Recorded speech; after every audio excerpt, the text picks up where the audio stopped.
দেশে শুরু হয়েছে স্পোর্টসে নবজাগরণ, তারই ধারাবাহিকতায় এই মুহূর্তে রাজধানী কাওলায় চলছে ওয়াচ পার্টি। শব্দটা শুনতে নতুন মনে হলেও ওয়াচ পার্টি নিয়ে আজকে আমরা কথা বলবো। আমার সঙ্গে আছে জিকো, আমার সঙ্গে আছে আজিম এবং আমার সঙ্গে আছে ডন ভাই। শুরুতে হচ্ছে জিকোর কাছে যাই। জিকো, ওয়াচ পার্টি, ফ্রি ফায়ারের ওয়াচ পার্টি চলছে, অনেকে মনে প্রশ্ন আসতেই পারে যে এই ওয়াচ পার্টি মানে কি। আপনার কাছ থেকে উত্তরটা চাই। আসলে আমরা অনলাইনে খেলাটা হয়, তো অনলাইনে আসলে হাতে মোবাইল নিয়ে দেখা বা টিভির সামনে দেখার এক্সপিরিয়েন্সটা একরকম, আর এই জিনিসটা আমরা একটা বড় স্ক্রিনে একসাথে বসে সবাই মিলে দেখব এবং এটা একটা এনজয় মোমেন্ট তৈরি করব, এবং সেটাই আমরা আসলে ওয়াচ পার্টি হিসেবে বলে থাকি বা দেখে থাকি যে বড় বড় অনলাইন টুর্নামেন্টগুলো বা বড় বড় অনলাইন ইভেন্টগুলো ফিজিক্যালি একটা বড় স্ক্রিনের মাধ্যমে সবাই মিলে একসাথে এনজয় করাটাই ওয়াচ পার্টি আর কি। সোজা বাংলায় যদি বলতে চাই যে একসময় আমরা ক্রিকেট ফুটবলের ফাইনাল ম্যাচ বড় পর্দায় পাড়ায় পাড়ায় একসাথে দেখতাম, সেটারই হচ্ছে কি বলবো আপডেট ভার্সন হচ্ছে ওয়াচ পার্টি। ঠিক আছে আজিম, আপনার কাছে জানতে চাই ওয়াচ পার্টির এই যে স্পোর্টসের ধরনটা বা ফ্রি ফায়ারের যে ম্যাচগুলো হচ্ছে সবাই দেখছে, অসংখ্য মানুষ, কেমন লাগছে, কেমন দেখছেন? আমার কাছে খুবই আনন্দ লাগতেছে, কারণ এরকম এক্সপিরিয়েন্স বাংলাদেশে এই প্রথম, তাও আবার কোনো একটা গেমের। আর স্পোর্টসও আগায় যাইতেছে, তো এগুলো দেখা অডিয়েন্সের যে ক্রাউড চিল্লাচিল্লি, এগুলো দেখেও ভালো লাগতেছে যে এক একটা টিমের কী পরিমাণ সাপোর্ট করতেছে, আমাদেরও উৎসাহ দিতেছে। এগুলো আসলে যদি সামনে আরও হইতে থাকে বড় বড়, তাহলে আরও বেশি ভালো লাগবে, আরও সব কিছু স্পোর্টস সিনারিও আরও আগায় যাইব। আচ্ছা ঠিক আছে ডন ভাই, আপনার কাছে জানতে চাই, আপনার কাছেও তো মনে হয় এই যে ওয়াচ পার্টি বলুন কিংবা এই যে খেলাগুলো হচ্ছে অনলাইনে সবাই দেখছে বড় পর্দায়, আপনার এক্সপিরিয়েন্সটা কেমন এখানে? অ্যাকচুয়ালি ওই যেটা আপনি বলছেন তানভীর ভাই, আমরা এক সময় ফুটবল ক্রিকেটের যেই ফাইনাল ম্যাচগুলো ওইগুলো রাস্তায় বড় পর্দা লাগায় তারপর আমরা দেখতাম, প্রজেক্টরে দেখতাম। এইটাই অ্যাকচুয়ালি আমরা বড় প্রজেক্ট প্যানেলে দেখতেছি, একসাথে সবাই মিট আপ করতে পারতেছি। আমরা অনলাইন প্ল্যাটফর্মে গেম খেলি, লাইক ক্রিকেট ফুটবলে তো আমরা মাঠেই দেখা হয়ে যায়, কিন্তু আমরা অনলাইনে খেললে কিন্তু মাঠে দেখা হয় না বা আমাদের কথাই হয় না তেমন। তো যখন আমরা এরকম কোনো স্পেশাল অকেশন আসে, সবাই অনেক ক্রেজি, অনেক ভালোবাসা নিয়ে একসাথে একজন আরেকজনের সাথে দেখা করতে পারে। যারা ফ্রি ফায়ার ভক্ত, বিশেষ করে স্পোর্টসেরও ভক্ত, পাবজিরও আছে, সবার তো সময় যত যাচ্ছে একটাই দাবি উঠছে যে ল্যান্ড টুর্নামেন্ট দেখতে চাই। দাবি কি আপনাদের আছে নাকি? কে বলবে এটা নিয়ে কথা? ডেফিনেটলি আমাদের অবশ্যই ল্যান্ড টুর্নামেন্ট দেখতে হবে, কারণ আপনি দেখতে পাচ্ছেন একটা ওয়াচ পার্টি, সেটা যদি এতটা ক্রেজ হয়, মানুষের যদি এত ভালো লাগে, সবাই যদি এত এনজয় করে, যখন আমাদের ফেভারিট টিমগুলো আমাদের সামনে খেলবে এবং সবাই একসাথে সেই খেলাটা দেখতে পারবো, সবাইকে সামনাসামনি দেখবো, প্লেয়ারগুলোকে আরও ভালো লাগবে, এবং ল্যান্ড টুর্নামেন্টও ডেফিনেটলি আমাদের জন্য অনেক অনেক শুভকামনা নিয়ে আসবে সামনের দিকে মানুষকে আরও ইন্সপায়ার করার জন্য।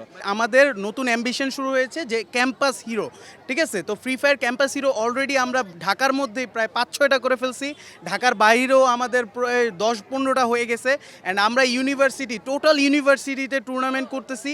অ্যান্ড এই ইউনিভার্সিটি থেকে আবার আমরা ইন্টার ইউনিভার্সিটি, যেটা আপনি যে বিভিন্ন টুর্নামেন্ট দেখেন, ইনডোর ক্রিকেট টুর্নামেন্ট, ওই রকম আমরা করার ট্রাই করতেছি যে সব বড় বড় ইউনিভার্সিটি থেকে একটা করে টিম এখানে রিপ্রেজেন্ট করবে। সো ল্যান্ড টুর্নামেন্ট আসতেই থাকবে। এছাড়াও ফ্রি ফায়ার নিজেদের থেকেও অনেকটুকু ফোর্স দিচ্ছে ল্যান্ড টুর্নামেন্টের। আর ল্যান্ড টুর্নামেন্ট মানে স্পোর্টসের ভবিষ্যৎ, আর নতুন নতুন আমরা কিছু স্পোর্টস প্রো প্লেয়ার পেয়ে যাব। কিন্তু সেই সঙ্গে সঙ্গে মনে হয় আমাদেরকে একটু সাবধানতার বার্তাটা দেওয়া উচিত। ধরুন এই স্পোর্টস তো বাংলাদেশে অনেকদিন ব্যান ছিল, ফ্রি ফায়ার থেকে শুরু করে অন্যান্য গেমসগুলো। তো অনেকের একটা অভিযোগ থাকে যে ছেলে পেলে তো খেলতে খেলতে খারাপ হয়ে যাচ্ছে, আসক্ত হয়ে যাচ্ছে, সেখান থেকে বের হয়ে যাওয়ার জন্য কোনো পরামর্শ আছে কিনা?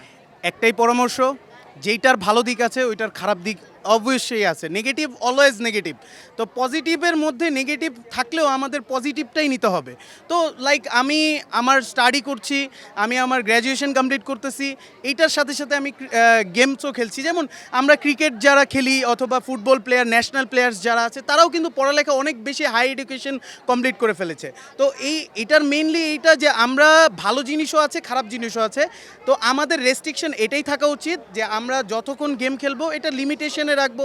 1 ঘন্টা হতে পারে, 1.5 ঘন্টা হতে পারে, 2 ঘন্টা হতে পারে, কিন্তু সারাদিন বসে গেম খেলাটা আসলে, আমরা নিজেরা কন্টেন্ট ক্রিয়েটার, আমরা সারাদিনও, এই যে এটা একদম সত্যি কথা, আমরা হাইস্ট গেলে 4 ঘন্টা খেলি, তাও কন্টেন্ট শেষ, খেলাও শেষ। আচ্ছা, এখন একটা কঠিন প্রশ্ন দিয়ে আজকের মতো শেষ করবো। এখানে তো FFWS এর বাংলাদেশ রাউন্ডের খেলা চলছে, তাই তো? নকআউট পর্ব শুরু হয়ে গেছে।